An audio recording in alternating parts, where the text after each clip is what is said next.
Buenos días, amados hermanos, a este tiempo de la comunidad contigo vamos a orar. Padre amado, te damos gracias por este tiempo, Señor, que tú nos bendices, Señor, con estos devocionales. Te rogamos que tú puedas disponer nuestros corazones, nuestras mentes, entendimientos, Señor, para poder recibir lo que tú has preparado esta mañana para nosotros. Te pedimos esto en el bendito nombre de Cristo Jesús. Amén. Amados hermanos, vamos a continuar con esta serie de tiempos devocionales referidos al Rey del Reino de Dios. En esas semanas, en estas dos anteriores enseñanzas, hemos estado viendo el corazón de Dios a través de esta trilogía de parábolas que hemos comenzado con la oveja perdida. Hemos continuado con una segunda parábola hablando de la moneda perdida y en esta mañana vamos a ver acerca del hijo perdido, que en muchas versiones de las Biblias hablan del hijo pródigo. Y es interesante y es bueno que recordemos de que estas tres parábolas están respondiendo a un hecho muy triste, y ese es el cual los fariseos y los escribas en el tiempo de Jesús estaban comenzando a murmurar, habían murmurado de que Jesús esté compartiendo el mensaje de salvación y que los pecadores estén arrepintiendo. Jesús se había sentado a la mesa con publicanos y con pecadores y ellos murmuraban contra Jesús porque ellos no querían, no le veían con agrado de que pecadores, de que publicanos puedan encontrar la salvación. Y en respuesta a ese enojo, en respuesta a esa autojustificación y la ausencia de una necesidad de salvación y de arrepentimiento de parte de estos fariseos y escribas, es que Jesús responde con esta trilogía de parábolas, con la cual vamos a terminar hoy día con la parábola del hijo perdido o del hijo pródigo en otras versiones. Quisiera por favor que me acompañen en sus Biblias al Evangelio según Lucas, el capítulo 15, por favor, vamos a estar viendo desde el versículo 1, por favor, el capítulo 15, el versículo 11 en adelante vamos a estar viendo. Lucas 15, 11 en adelante. Y dice así: también dijo, un hombre tenía 2 hijos, y el menor de ellos dijo a su padre: Padre, dame parte de los bienes que me corresponde, y le repartió los bienes. No muchos días después, juntándolo todo, el hijo menor se fue lejos a una provincia apartada, y allí desperdició sus bienes viviendo perdidamente. Y cuando todo lo hubo malgastado, vino una gran hambre en aquella provincia y comenzó a faltarle. Y fue y se arrimó a uno de los ciudadanos de aquella tierra, el cual le envió a su hacienda para que apacentase cerdos. Y deseaba llenar su vientre de las algarrobas que comían los cerdos, pero nadie le daba. Y volviendo en sí dijo: ¿cuántos jornaleros en la casa de mi padre tienen abundancia de pan, y yo aquí perezco de hambre? Me levantaré e iré a mi padre y le diré: Padre, he pecado contra el cielo y contra ti. Ya no soy digno de ser llamado tu hijo. Hazme como a uno de tus jornaleros. Y levantándose vino a su padre, y cuando aún estaba lejos, lo vio su padre. Y fue movido a misericordia, y corrió, y se echó sobre su cuello, y lo besó. Y el hijo le dijo: Padre, he pecado contra el cielo y contra ti, y ya no soy digno de ser llamado tu hijo. Pero el padre dijo a sus siervos: Sacad el mejor vestido y vestidle, y poned un anillo en su mano, y calzado en sus pies. Y traed el becerro gordo, y matadlo, y comamos y hagamos fiesta, porque este mi hijo muerto era, y ha revivido, se había perdido, y es hallado. Y comenzaron a regocijarse. Y su hijo mayor estaba en el camino, y cuando vino y llegó cerca de la casa, oyó la música y las danzas. Y llamando a uno de los criados le preguntó qué era aquello. Y le dijo: tu hermano ha venido, y tu padre ha hecho matar el becerro gordo por haberle recibido bueno y sano. Entonces se enojó y no quería entrar. Salió por tanto su padre y le rogaba que entrase. Mas él respondiendo dijo al padre: He aquí tantos años te sirvo, no habiéndote desobedecido jamás, y nunca me has dado un cabrito para gozarme con mis amigos. Pero cuando vino tu hijo, que ha consumido sus bienes con rameras, has hecho matar para él el becerro gordo. Él entonces le dijo: Hijo, tú siempre estás conmigo, y todas mis cosas son tuyas. Mas era necesario hacer fiesta y regocijarnos, porque tu hermano era muerto y ha revivido, se había perdido y es hallado. Amados hermanos, esta es una de las parábolas más hermosas por las cuales Jesús va a expresar o va a demostrar el corazón tan hermoso del Padre, el corazón tan hermoso de parte de Dios al perdonar a un pecador. En primera instancia, amados hermanos, podemos ver que esta trilogía de parábolas, como les comentaba, va avanzando en valor para que nosotros podamos tener la idea del gozo, de la alegría de parte de Dios al encontrar a un perdido. Por ejemplo, hemos visto en la primera parábola que se trataba de una oveja. La segunda parábola hablaba de una moneda perdida. Y ahora habla de una persona, habla de su hijo, habla de un hijo que se había perdido. Ahora, en esta historia es interesante de que es el hijo menor el que va y le pide a su padre la herencia. Y esto era algo sumamente irrespetuoso de parte de esta persona, porque era como desearle la muerte a su padre. Era como decirle, no puedo esperar a que tú te mueras y quiero que de una vez ya me des mi parte de la herencia. Ahora, las tradiciones y la ley de ese tiempo decía que el primogénito, que el hijo mayor tenía derecho al doble de parte de la herencia. Es decir, este hijo menor iba a tener solamente 1/3 de parte de la herencia. Y dice que lo junta todo y parte a otra tierra. Es decir, este hijo menor muy probablemente vende ciertas tierras, vende ciertos bienes de parte de su padre, de la parte de la herencia que le había dado, y junta todo ese dinero y se va a otro lugar. Y dice que vive perdidamente, lleva una vida disoluta, es decir, una vida entregada al pecado, entregada a los vicios. Y llega al punto de perder todo lo que tenía. Y en esa situación de pobreza es en la cual él medita. Dice la palabra, dice que él vuelve en sí. ¿Por qué? Porque él estaba sufriendo. Él había gastado toda la parte de su herencia en una aparente vida de excesos y había llegado al punto de no tener nada.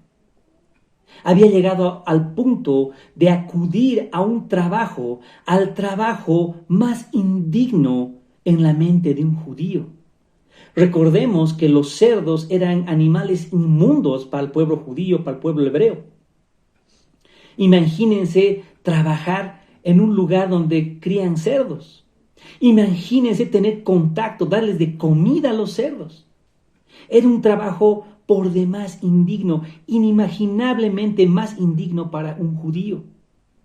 Y en ella su condición de pobreza extrema y de indignidad extrema, dice que tenía tanta hambre y que se antojaba hasta de las algarrobas que comían los cerdos. Estas algarrobas eran comida que se les daba a los cerdos, pero que no eran aptas para el consumo humano. Es decir, que solo le faltaba poco a este hombre para comer con los cerdos. Y no lo hacía porque no podía, porque no era apto para el consumo humano. Y es en ese momento que dice la palabra, que dice que volviendo en sí, es decir, que el Espíritu de Dios obra en su vida y él se da cuenta de su situación de pecaminosidad. Él se da cuenta de lo que había hecho, del pecado que había cometido y las consecuencias que habían traído su pecado. Vuelve en sí y él recuerda. No solamente él acepta su condición de pecador, sino también que recuerda los atributos de su padre. Aún su padre, a sus trabajadores, a sus jornaleros, él trata con amabilidad, él trata con bondad, a tal punto que dice que sus jornaleros, los siervos de la casa de su padre, tienen pan en abundancia. Y él puede recordar esto. Vuelve en sí. Y él dice, él medita y prepara un discurso que quería darle a su papá y le dice, Padre, he pecado contra el cielo y contra ti y no merezco ya ser llamado tu hijo, pero permíteme ser como uno de tus jornaleros. Y vuelve al Padre. Pero aquí nos cuenta algo muy importante. Cuando el Padre lo ve llegar, dice que el Padre es el que va a su encuentro. Así como el hombre que había perdido a la oveja, él va y la busca, él toma la iniciativa de buscar a la oveja. Así como esa mujer que había perdido su moneda tan preciada, ella es la que busca la iniciativa, barre toda la casa hasta encontrarla. Este padre ve llegar a su hijo y él va a su encuentro. Y el hijo comienza su discurso que había preparado, pero el padre no le deja terminar. Y dice que él se arroja a sus brazos y lo besa.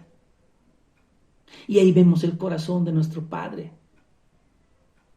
Tal vez si nosotros como padres tuviéramos un hijo que hubiera reaccionado de esa manera y nos hubiera pedido herencias y se hubiera ido y hubiera gastado todo y hubiera vuelto, muy probablemente nosotros como padres no le recibiríamos. Muy probablemente como padres nosotros diríamos, yo ya no tengo hijo, mi hijo ha muerto. Tú tomaste malas decisiones y ahora ya no tienes perdón. ¿Cuántas veces escuchamos esa tragedia en las familias? Yo ya no tengo hijo, mi hijo ha muerto. El día que te fuiste, has muerto para mí. Pero para Dios no es así.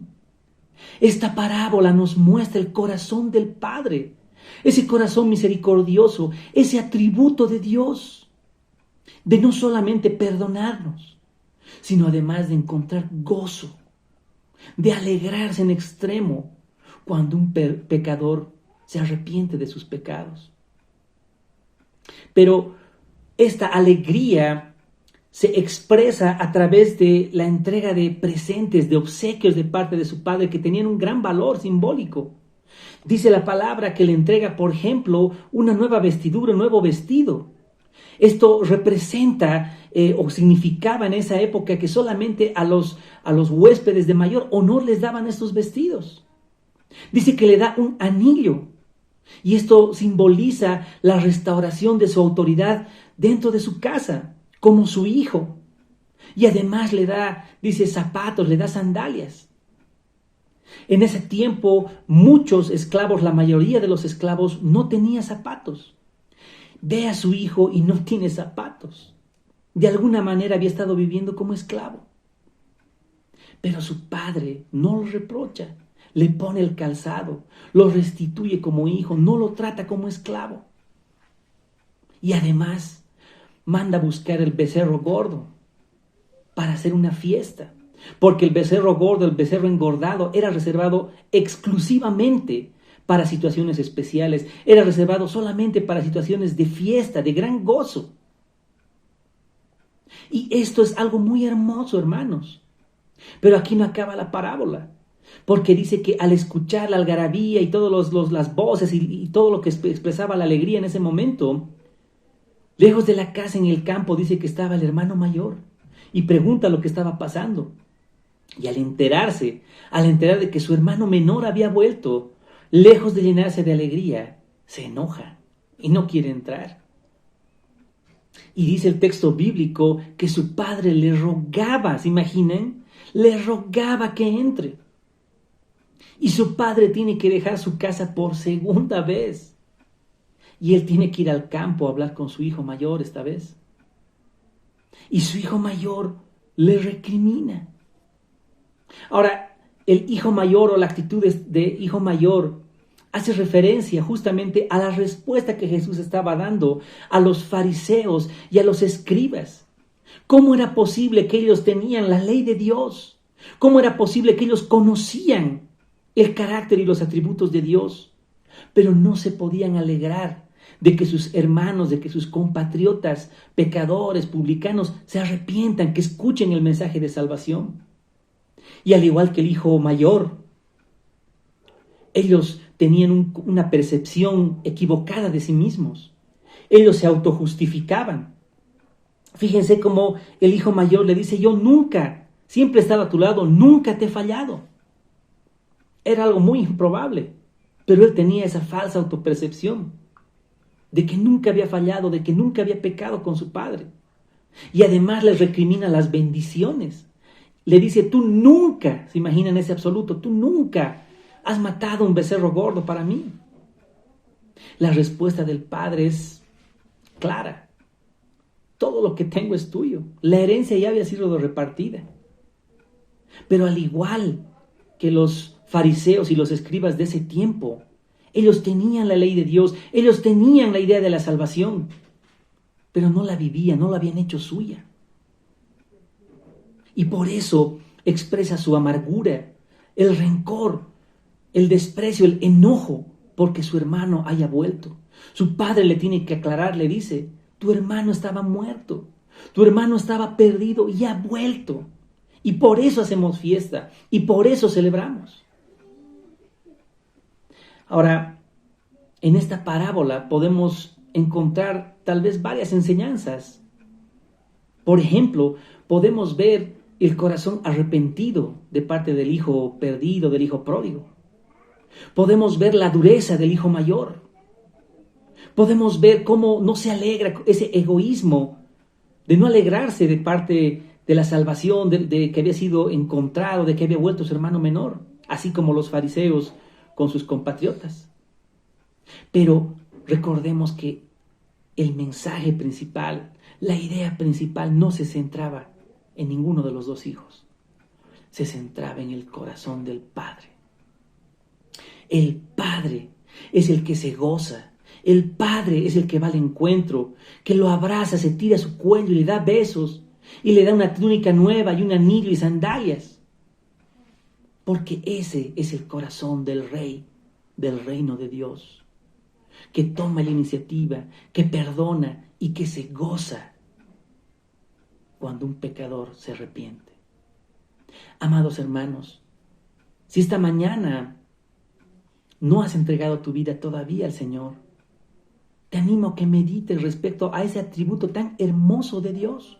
No importa lo que hayas hecho, no importa los grandes pecados que tengas en tu vida, el Padre está dispuesto a perdonarlos, porque a través del sacrificio de Jesús en la cruz, Él ha pagado por nuestros pecados. Y si tú ya has creído, si tú ya has recibido ese gozo de ser perdonado, de ser encontrado por parte del Padre, recuerda la misericordia, el gozo que ha tenido al encontrarte. Estemos agradecidos con el Señor. Y cuando nosotros sepamos de una persona que tal vez tenía al igual que en esta parábola, una vida tal vez mala, disoluta, terrible, y que se ha convertido, alegrémonos también con la misma alegría con la cual Dios se alegra. Y no como los fariseos de ese tiempo, que no se alegran cuando un pecador se arrepiente. Vamos a orar. Padre amado, te damos gracias por este tiempo, Señor, donde tú nos has mostrado a través de este devocional, el estudio de tu palabra, Señor, el corazón, Señor, que tú tienes, Señor, al buscarnos, al encontrarnos y al restituirnos, Señor, al hacernos tus hijos. Te estamos agradecidos, Señor, porque no merecíamos ningún perdón, no merecíamos nada. Pero tú en tu gracia, en tu misericordia, Señor, nos has encontrado, Señor, nos has rescatado, Señor, y nos has hecho tus hijos. Te agradecemos por todo esto, por el sacrificio de Jesús en la cruz. Y te pedimos que así como tú has tenido misericordia con nosotros, así como tú has tenido gozo, Señor, al encontrarnos, nosotros también tengamos misericordia y gozo, Señor, por cuando un perdido, cuando un pecador, Señor, es rescatado por ti. Te damos gracias, Señor, en el nombre de Cristo Jesús. Amén. Tengan todos una linda mañana.